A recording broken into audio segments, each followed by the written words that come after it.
ಸೀಗುಂಬಳಕಾಯಿ ಆರೋಗ್ಯಕ್ಕೆ ತುಂಬ ಒಳ್ಳೆಯದು. ಇದರಲ್ಲಿ ಪ್ರೋಟೀನ್ಸು, ಕಾರ್ಬೋಹೈಡ್ರೇಟ್ಸು ಎಲ್ಲ ಚೆನ್ನಾಗಿರುತ್ತೆ. ಮಕ್ಕಳಿಗೆ ಹಾಗೆ ಕೊಡೋಕ್ಕೆ ತಿನ್ನೋದಕ್ಕೆ ಆಸೆ ಪಡಲ್ಲ ಮಕ್ಕಳು. ಸೊ ನಾವಿವತ್ತು ಒಂದು ಪಲ್ಯ ಮತ್ತು ಪಾಯಸ 2 ರೆಡಿ ಮಾಡಿ ನೋಡೋಣ. ಇಲ್ಲಿ ಪಲ್ಯಕ್ಕೆ ಬೇಕಾಗಿರುವ ಸಾಮಗ್ರಿಗಳು ನೋಡೋಣ. ಸಾಸಿವೆ, ಉದ್ದಿನಬೇಳೆ, ಕಡಲೆಬೇಳೆ ಒಗ್ಗರಣೆಗೆ.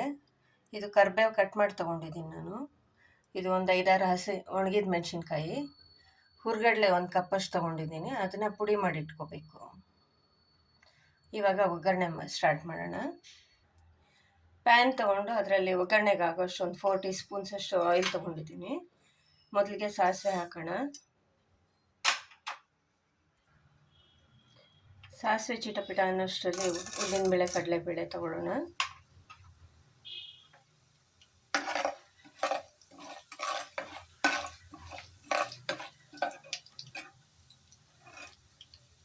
ಕರಿಬೇವು,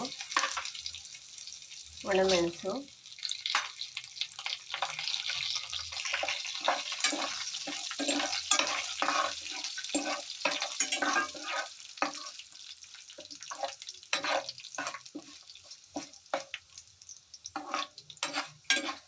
ನಮ್ಮ ಒಣಮೆಣಸು ಸ್ವಲ್ಪ ಗಮ್ ಅಂತ ಸ್ಮೆಲ್ ಬರೋಷ್ಟರಲ್ಲಿ ಅದಕ್ಕೆ ಕುಂಬಳಕಾಯಿ ಹಾಕ್ತೀನಿ.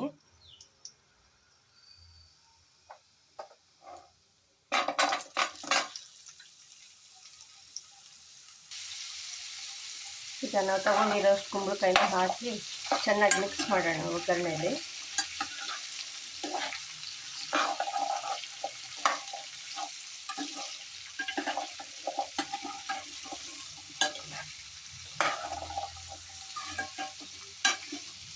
ಒಂದು 2 ನಿಮಿಷ ಹಾಗೆ ಹೈ ಫ್ಲೇಮಲ್ಲಿ ಅದನ್ನು ಮಗ್ಗೋದಕ್ಕೆ ಬಿಡೋಣ. ನೋಡಿ ಎಷ್ಟು ಕಲರ್ಫುಲ್ಲಾಗಿ ಕಾಣಿಸುತ್ತಲ್ಲ. ಈಗ ರುಚಿಗೆ ತಕ್ಕಷ್ಟು ಸೇರಿಸೋಣ. ನಾನು 2 ಟೇಬಲ್ ಸ್ಪೂನ್ಸ್ ಹಾಕ್ತಾಯಿದ್ದೀನಿ.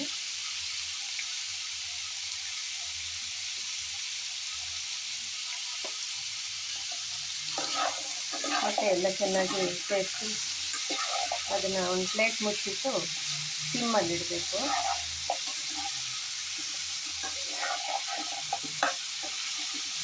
ಬೇಕಿದ್ರೆ ಒಂದು ಅರ್ಧ ಲೋಟ ನೀರು ಹಾಕಿಡ್ಬೋದು, ಅವಾಗ ಚೆನ್ನಾಗಿ ಬೆಂದ್ಕೊಳ್ಳುತ್ತೆ. ಈಗ ಆ ಕಡೆ ಪಲ್ಯ ರೆಡಿ ಆಗ್ತಾಯಿದೆ. ಸೊ ಇಲ್ಲಿ ನಾವು ಪಾಯಸ ಮಾಡೋಕ್ಕೆ ರೆಡಿ ಮಾಡ್ಕೊಳ್ಳೋಣ. ಒಂದು ಪಾತ್ರೆ ತಗೊಂಡು ಅದರಲ್ಲಿ ಎಣ್ಣೆ ಹಾಕ್ಕೋಬೇಕು, ಒಂದು 2 ಟೇಬಲ್ ಸ್ಪೂನ್ಸಷ್ಟು. ಅದಕ್ಕೆ ಸಾಸಿವೆ ಹಾಕೋಣ.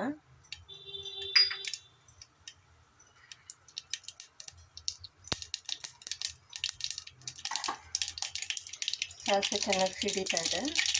ಸೊ ಅಷ್ಟರಲ್ಲಿ ಚಟಪಟ ಅನ್ನೋಷ್ಟರಲ್ಲಿ ಅದಕ್ಕೆ ಕುಂಬಳಕಾಯಿ ಆ್ಯಡ್ ಮಾಡೋಣ.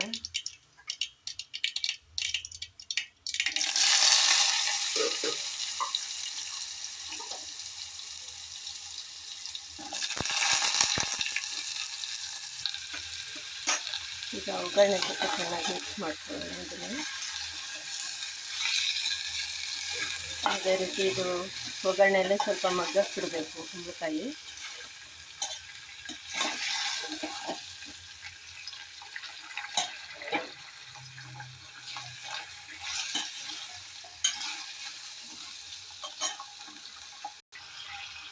ಕುಂಬಳಕಾಯಿ ಸ್ವಲ್ಪ ಸಾಫ್ಟ್ ಆಗ್ತಾ ಇದೆ. ಸೊ ಇವಾಗ ಒಂಚೂರು ವಾಟರ್ ಆ್ಯಡ್ ಮಾಡೋಣ. ಕುಂಬಳಕಾಯಿ ಮುಳುಗೋಷ್ಟಾದರೆ ಸಾಕು. ಸೊ ಮತ್ತೆ ಇನ್ನೊಂಚೂರು ಚೆನ್ನಾಗಿ ಮಿಕ್ಸ್ ಮಾಡಿ ಅದನ್ನು ಕುಕ್ ಆಗಕ್ಕಿಡೋಣ. ಈಗ ಪಾಯಸಕ್ಕೆ 1 ಕಪ್ಪಷ್ಟು ಕೊಬ್ಬರಿ ಮತ್ತು 2 ಸ್ಪೂನ್ಸ್ ಗಸಗಸೆ ತೊಗೊಂಡಿದ್ದೀನಿ. ಇದೆರಡನ್ನೂ ಸೇರಿಸಿ ಚೆನ್ನಾಗಿ ನುಣ್ಣಗಾಗೋ ಹಾಗೆ ರುಬ್ಕೋಬೇಕು. ಪಾಯಸಕ್ಕೆ ಕುಂಬಳಕಾಯಿ ಬೇಯ್ತಾ ಇದೆ. ಅಷ್ಟರಲ್ಲಿ ನಾವು ಪಲ್ಯ ಒಂದು ಸ್ವಲ್ಪ ಚೆಕ್ ಮಾಡೋಣ. ಇಲ್ಲಿ ಆಲ್ಮೋಸ್ಟ್ ಕುಂಬಳಕಾಯಿ ಎಲ್ಲ ಚೆನ್ನಾಗಿ ಬೆಂದಿದೆ. ಸೊ ಇನ್ನೊಂದು ಸರ್ತಿ ಚೆನ್ನಾಗಿ ಮಿಕ್ಸ್ ಮಾಡಿಬಿಟ್ಟು ಇನ್ನೊಂದು 2 ಮಿನಿಟ್ಸ್ ಬಿಡೋಣ. ಅದರಲ್ಲಿ ವಾಟರ್ ಹಾಗೆ ಇದೆ. ಸೊ ಅದೆಲ್ಲ ಹೋಗೋ ಹಾಗೆ ಇನ್ನೊಂದು 2 ಮಿನಿಟ್ಸು ಅದು ಬೇಯಿಸಿ.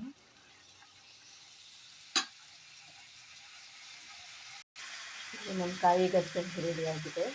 ಅದ್ರ ಜೊತೆ ಆರ್ಗ್ಯಾನಿಕ್ ಬೆಲ್ಲ ತೊಗೊಂಡಿದ್ದೀನಿ, 1 ಕಪ್ಪಷ್ಟು ತೊಗೊಳ್ಳಿ. ನಾವು ಏನಾದರೂ ಮಾಡುವಾಗ ಯಾವಾಗಲೂ ಸ್ಪೂನ್ನ ಹೀಗಿಡಬಾರ್ದು.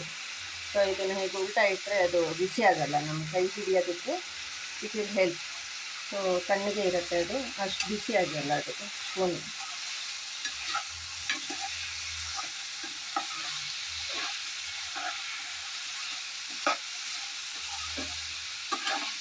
ಆಲ್ಮೋಸ್ಟ್ ಆಗಿದೆ ಇದು. ಸೊ ಇವಾಗ ನಾವು ನೆಕ್ಸ್ಟು ನಾವು ತೊಗೊಂಡಿರೋದು ಹುರ್ಗಡ್ಲೆ ಪುಡಿ ಹಾಕೋಣ.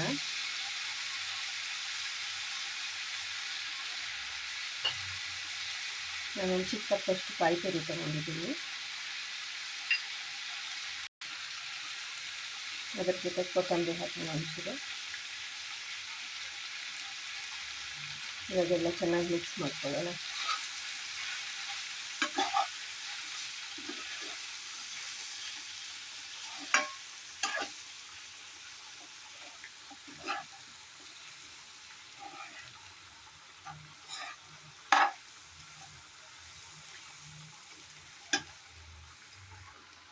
ಇವಾಗ ನಮ್ಮ ಪಲ್ಯ ರೆಡಿಯಾಗಿದೆ. ಇದನ್ನು ಬಿಸಿ ಬಿಸಿ ಅನ್ನದ ಜೊತೆ ತುಪ್ಪ ಹಾಕ್ಕೊಂಡು ತೊಗೋಬೋದು, ಚಪಾತಿ ಜೊತೆ, ದೋಸೆ ಜೊತೆ ಎಲ್ಲ ಚೆನ್ನಾಗಿರುತ್ತೆ. ಈಗ ಪಾಯಸ ಫಿನಿಷ್ ಮಾಡೋಣ. ಈಗ ಕುಂಬಳಕಾಯಿ ಚೆನ್ನಾಗಿ ಬೆಂದಿದೆ, ಅದನ್ನು ನಾವು ಇದು ಮ್ಯಾಶ್ ಮಾಡ್ಕೋಬೇಕಾಗತ್ತೆ. ಸ್ವಲ್ಪ ಹೀಗೆ ನಿಧಾನವಾಗಿ ಮ್ಯಾಶ್ ಮಾಡ್ಕೋಬೇಕು. ತುಂಬ ಪಾಯಸ ಇದು ಚಟ್ನಿ ಥರ ಬೇಡ, ಸ್ವಲ್ಪ ಅಲ್ಲಲ್ಲಿ ಪೀಸಸ್ ಇರಲಿ, ಆ ಥರ ಮ್ಯಾಶ್ ಮಾಡ್ಕೊಳ್ಳಿ ಅದನ್ನು.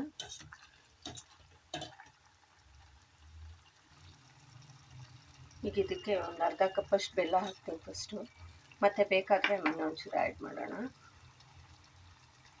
ಎಲ್ಲ ಚೆನ್ನಾಗಿ ಮಿಕ್ಸ್ ಮಾಡಿ.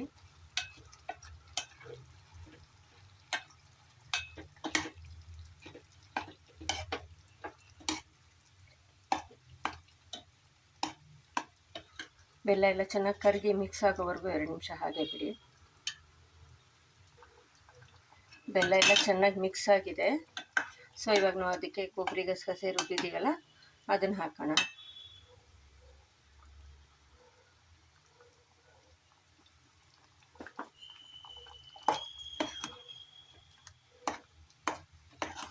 ಚೆನ್ನಾಗಿ ಮಿಕ್ಸ್ ಮಾಡೋಣ. ಅದನ್ನು ಎಲ್ಲ ಮಿಕ್ಸ್ ಮಾಡಾದ್ಮೇಲೆ ಅದನ್ನೊಂದು ಸರ್ತಿ ಚೆನ್ನಾಗಿ ಬಾಯ್ಲ್ ಆಗಕ್ಕೆ ಬಿಡೋಣ ಇನ್ನೊಂದು ಸರ್ತಿ. ಈಗ ಪಾಯಸ ಫುಲ್ಲು ರೆಡಿ ಆಗಿದೆ. ಅದಕ್ಕೆ ಒಂಚೂರು ಒಂದು ಅರ್ಧ ಸ್ಪೂನಷ್ಟು ಏಲಕ್ಕಿ ಪುಡಿ ಹಾಕ್ತಾಯಿದ್ದೀನಿ. ಅದನ್ನು ಮತ್ತೆ ಚೆನ್ನಾಗಿ ಮಿಕ್ಸ್ ಮಾಡೋಣ.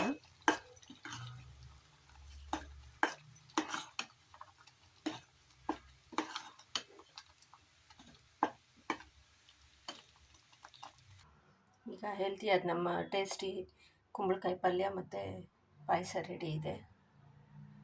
Enjoy it.